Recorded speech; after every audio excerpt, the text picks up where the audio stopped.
Hi my dear friends, welcome to this channel Conserve Environment with प्रतिमा पांडे। मैं हूँ प्रतिमा और पिछले वीक मैंने आपसे प्रॉमिस किया था कि ईवी एनालिसिस से रिलेटेड एक वीडियो आपके लिए जल्दी लाऊंगी।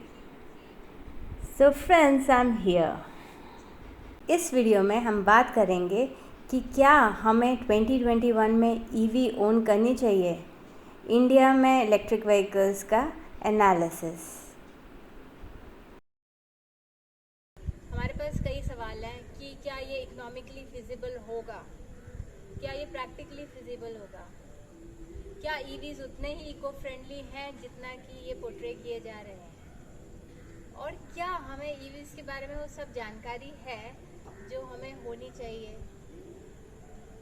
क्योंकि ये एक बहुत वाइड स्कोप टॉपिक है और वीडियो काफ़ी कंजेस्टेड हो जाता, इसीलिए बेस्ट ये है कि हम उस वीडियो को 3 पार्ट्स में डिवाइड कर दें और ये वीडियो सीरीज़ की तरह देखें। और उसका पार्ट 1 है राइट है ये वीडियो, जिसमें हम बात करेंगे interesting basics of electric vehicles के बारे में। पार्ट 2 में हम बात करेंगे इकोनॉमिक और प्रैक्टिकल फिजिबिलिटी के बारे में ऑफ ओनिंग एन ईवी, और पार्ट 3 में कि क्या ईवीज़ इको फ्रेंडली इनफ हैं कि नहीं। तो friends, stay tuned, watch this space and stay subscribed and notified. Thank you. और चलिए आज का वीडियो शुरू करते हैं, क्योंकि यहीं से हम अपनी फाउंडेशन बनाएंगे एक इन्फॉर्म्ड डिसीजन मेकिंग के लिए, राइट। तो आइए, I straight away share my screen with you, क्योंकि ये वीडियो मोस्टली एक पावरपॉइंट प्रेजेंटेशन की तरह होगा। Bear with me, there will be around 16 slides. So हर स्लाइड में कुछ ना कुछ नया होगा। ऑब्जेक्टिव तो आपको हमने पहले ही बता दिया, इन्फॉर्म्ड डिसीजन मेकिंग और जस्ट सैटिस्फाइंग योर क्यूरियोसिटी। अगर आपको लगता है इसमें कुछ यूज़फुल इन्फॉर्मेशन है, don't forget to like the video please. तो ये हम आ गए इंटरेस्टिंग बेसिक्स। तो सबसे पहले हम बात कर रहे हैं ईवी के बारे में, यानी इंट्रोडक्शन ऑफ द ईवी। तो जब भी हम इलेक्ट्रिक व्हीकल के बारे में सोचते हैं तो हमें दिमाग में आ जाते हैं कुछ ब्रांड्स के नाम जो कि आजकल पॉपुलर हैं, जैसे ओला इलेक्ट्रिक, जैसे रिसेंटली टाटा टिगोर की ईवी अनवेल्ड हुई last week actually, Tesla, Elon Musk. और दूसरी तरफ ये भी हमें सुनने में आता है कि ईवीज़ ही हमारे फ्यूचर है, और उसका बेसिस भी है क्योंकि एक इंडियन गवर्नमेंट एम है कि 2030 तक 30% न्यू रजिस्ट्रेशंस इलेक्ट्रिक होंगे। So it's a big aim, big goal. तो और उसके बीच में जो भी है वो सब हम कोशिश करेंगे आज के इस वीडियो में डिस्कस करेंगे। तो स्टार्टिंग ऑफ इन्हें ज़ीरो एमिशन व्हीकल्स कहते हैं दोस्तों, क्योंकि इनकी जो टेल पाइप एमिशंस है ना, that is like zero, and that's something amazing actually. First things first, what is an EV, उसका इंट्रोडक्शन। तो फ्रेंड्स, ईवी और नॉर्मल व्हीकल्स में फ़र्क क्या होता है, उसके इंजन का, क्योंकि ईवीज़ में इंजन नहीं होता है। तो होता क्या है, इसमें होता है एक इलेक्ट्रिक मोटर जो कि बैटरी पैक के थ्रू इलेक्ट्रिक एनर्जी से चार्ज होती है। तो दैट्स द बेसिक डिफरेंस दोस्तों, ईवी और बाकी ICE व्हीकल्स में जो कि प्रिवलेंट है एज ऑफ नाउ, जिसके बारे में अभी बात करेंगे नेक्स्ट फ्यू स्लाइड्स में। तो let's move on. Okay, so actually in the next slide we have this classification, bang on, EV perspective vehicle classification, जिसमें we have the IC engine vehicles which run on petrol, diesel or CNG, and otherwise there are the EVs which run on electricity. So just for the theoretical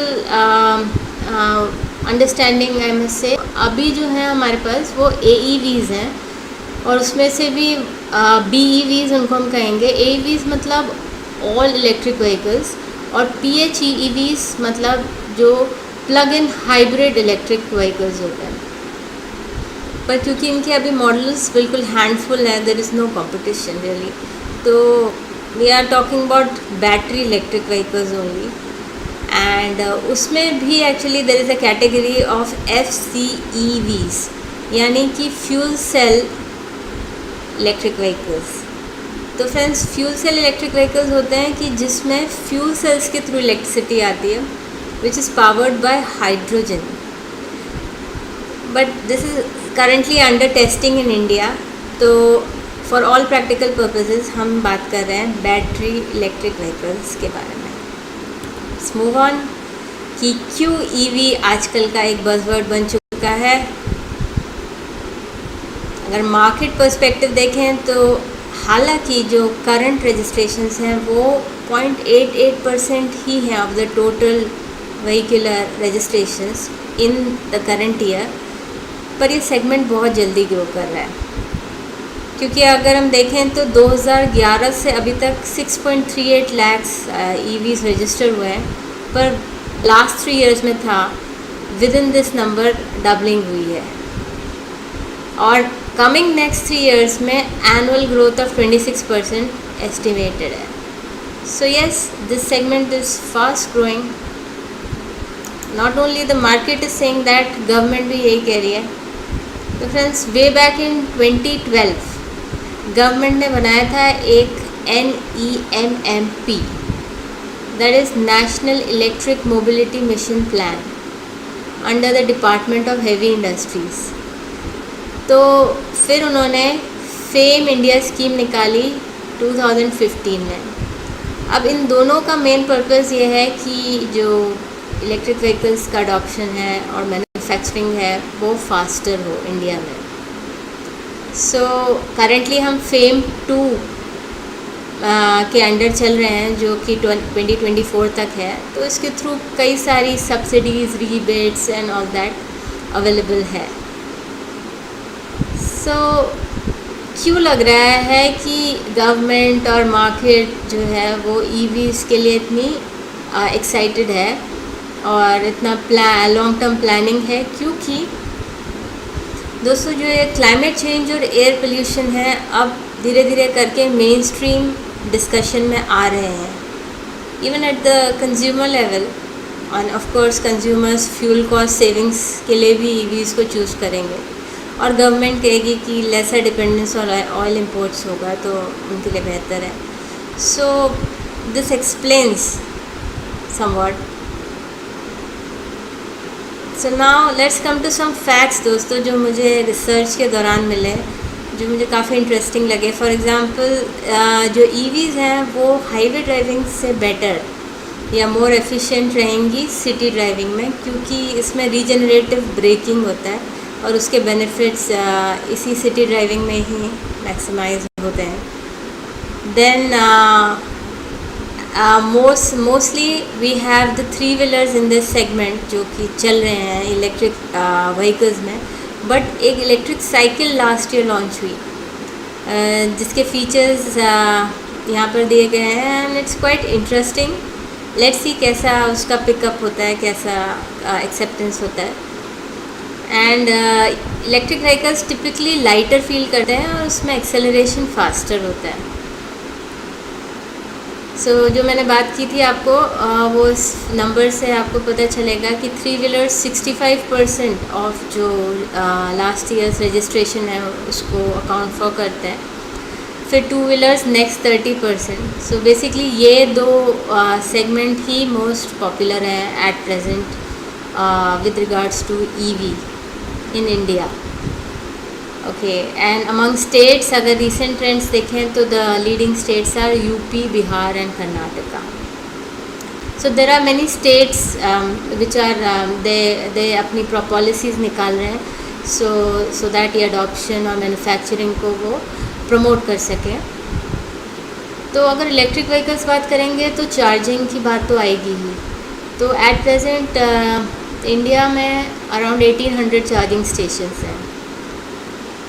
इसी बात को आगे ले जाते हुए मैं आपको ये 3 लेवल्स ऑफ चार्जिंग के बारे में बताना चाहती हूँ, क्योंकि जो पब्लिक चार्जिंग स्टेशन है वो लेवल 3 टाइप होता है, जो कि डायरेक्ट DC करंट देता है 480 वोल्ट्स, और इसमें जो चार्जिंग है बहुत क्विकली हो जाता है। पर जो लेवल 1 और 2 है वो हम होम, अपने ऑफिस, अपने अपार्टमेंट्स में इंस्टॉल कर सकते हैं। लेवल 1 जो है actually it is as simple as plugging, अपना व्हीकल को प्लग इन करें एक नॉर्मल 3 पॉइंट सॉकेट में। I was amazed when I heard this, when I saw this information. आपके लिए भी क्या ये नहीं है इंफॉर्मेशन? कमेंट्स में बताइए। तो हाँ, पर इसमें ऑब्वियसली टाइम फॉर चार्जिंग ज़्यादा है, काफ़ी ज़्यादा है। लेवल 2 में ये चार्जिंग टाइम कम हो जाएगा क्योंकि वोल्ट्स हाई है। इसमें एक AC wall box charger install किया जाता है। तो EV 30@30 कैंपेन जो पहले बात हुई थी कि इंडिया का ये प्लान है कि 30% न्यू व्हीकल सेल्स जो है इलेक्ट्रिक होंगी बाय 2030। तो इसी डायरेक्शन में सारे एफर्ट जा रहे हैं, सारा एक्साइटमेंट जा रहा है। So that's it for this part 1 of this video series. Please stay subscribed and notified for part 2 and 3 which will be rolling out most probably in the next 2 weeks, coming 2 weeks। तो please बने रहिए, बहुत सारी बातें करनी है। अगर आपको इस वीडियो में कोई भी इंफॉर्मेशन न्यू लगी, यूज़फुल लगी, तो प्लीज़ लाइक कीजिए और शेयर कीजिए अपने उन फ्रेंड्स, रिलेटिव्स एंड ग्रुप्स के साथ जिनको इस इंफॉर्मेशन से कुछ फ़ायदा हो। And of course see you in the next video and thanks for watching. Bye bye. और अगर आपको लगता है कि कोई इम्पोर्टेंट पॉइंट मिस आउट हो गया है तो प्लीज़ कमेंट्स में बताइए। Okay, thank you.